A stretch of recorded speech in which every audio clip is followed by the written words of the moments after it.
Today's military mobility package marks a decisive step in strengthening Europe's ability to respond to any security crisis or threat.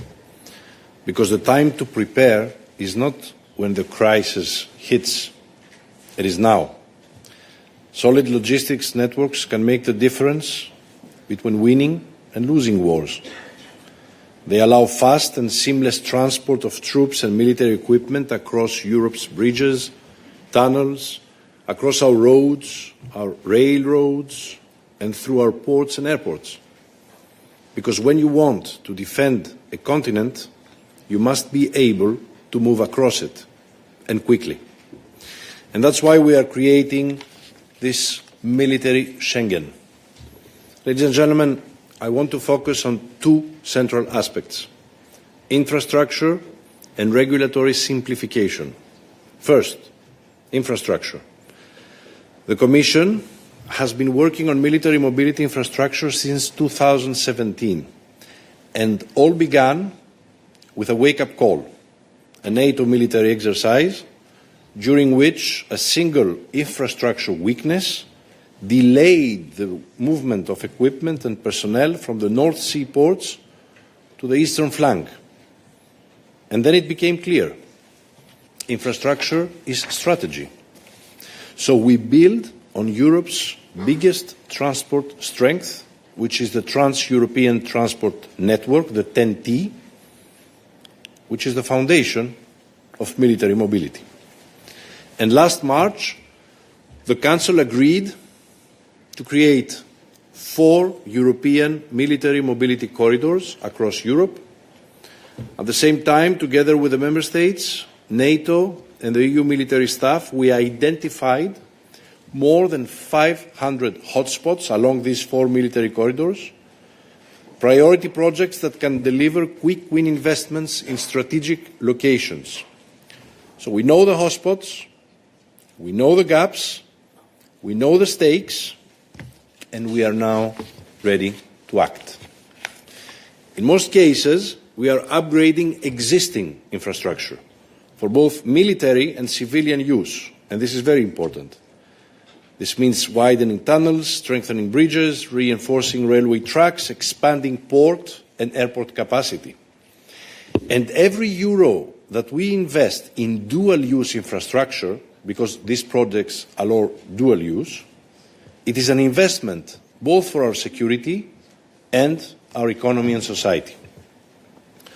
Our Readiness 2030 agenda, ladies and gentlemen, is very clear. These projects must be completed by the end of this decade. We estimated that implementing the 500 hotspots will require about 100 billion euros. So we need to start investing now.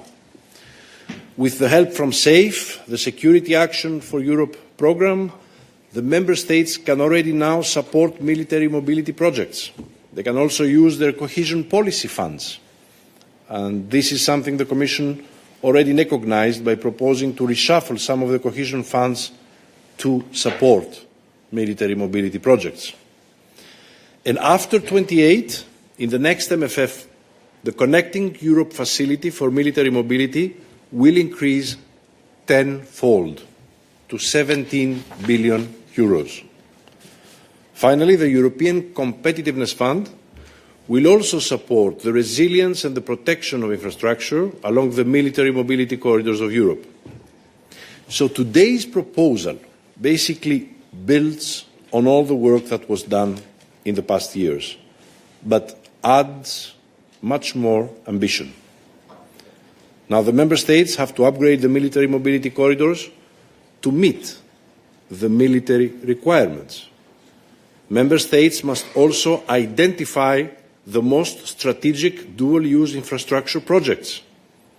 And at the same time, they must work with a corridor mindset. An upgrade in one Member State should be matched by a similar upgrade in the neighbouring one. This is how we achieve fast and seamless movement from one corner of Europe to the other. And this is where our coordination role exists as well. Ladies and gentlemen, let me conclude with a couple of words on regulatory simplification. Our goal is clear here. We need to unify rules across member states for permissions and customs procedures.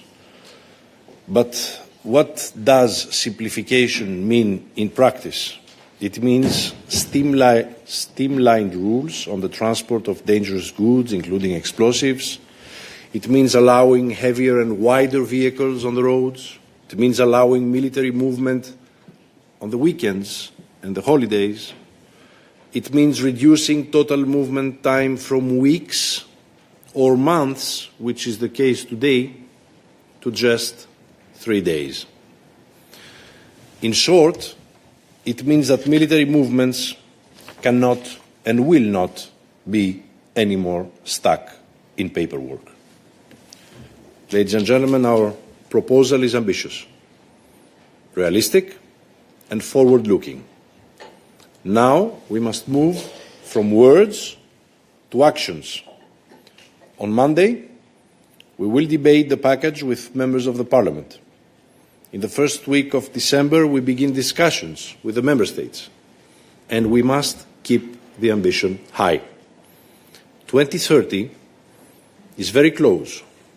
The threats are real. Our response must be swift. Europe has no time to lose. Thank you.